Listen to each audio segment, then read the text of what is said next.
Hi, I'm Josh Reynolds and I'm with Beverly Hills Ducati, and today we're going to talk about the new 2010 Ducati Streetfighter. It's a new bike for this year, and it's not really like anything else that we've ever had before.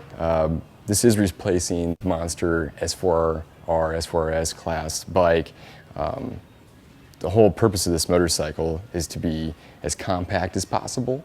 It's meant to be as powerful as possible. It's using the 1098 engine that we've had over the last 2 years that makes 155 horsepower and 85 foot-pounds of torque at 9,500 RPM. There is some subtle differences though. They did use the new lighter weight casting material that we've had on the 1198 this year, which is new. Saves us about 6.5 pounds right there. And we've used the magnesium on the valve covers and the side covers, which is new for Ducati as well. Also, what's important with this bike is the style of it.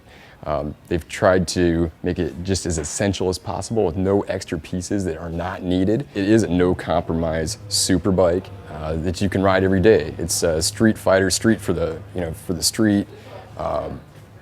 We used rubber-mounted handlebars this year. We put a lot more foam in the seat, and the pipes are away from the rider to reduce heat. Also, what we've changed is a new radiator design with twin fans and a lower radiator with a new oil heat exchanger that is not used on any other bike. We have a new taillight design, looks pretty slick, helps accentuate the raked look, and a smaller tank design also, but it still holds 4.4 gallons of fuel. It comes equipped standard with a steering stabilizer, Showa suspension, the monoblock brakes from Brembo, which are the latest greatest, and the 330mm brake rotors. Also the new dash tells us a load of information. Thanks for watching. This is Josh Reynolds from Beverly Hills Ducati. When you're ready, come on and see me.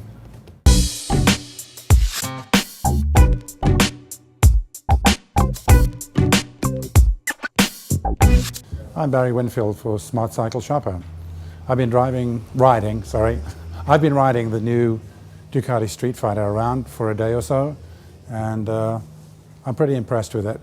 I think they've done a fantastic job in integrating the liquid-cooled motor with the basic open bodiless look of the bike. I think it's a fantastic job. Probably everybody knows that the Streetfighter thing came about when people either dropped their sport bikes and then took the bodywork off and put on tubular bars, or eventually people liked that look so much that they started doing it themselves without even having to crash the bike. But this is a ground-up exercise that does exactly the same thing. And riding it is fantastic. It has the power of the 1098, which is awesome. I mean, there's plenty of power. Nobody's ever complained about power from the sport bike, but you've got the more comfortable riding position. The riding experience is really cool on this bike. The only real complaint I have about it is the clutch pull is a little heavy for riding around in town, but I think dedicated Ducatisti will probably live with that problem without complaining too much. The transmission is flawless. The fuel injection calibrations are really great. There's a ton of power there. It handles about as well as a sport bike does. The riding position is somewhat different, and you have to get used to that if you've been to a lot of track days on sport bikes. But if you want to get around quickly, you've got all the ground clearance that you need. Nothing's going to drag on the road. You can put it down to the same sort of angles as you're likely to experience with sport bikes.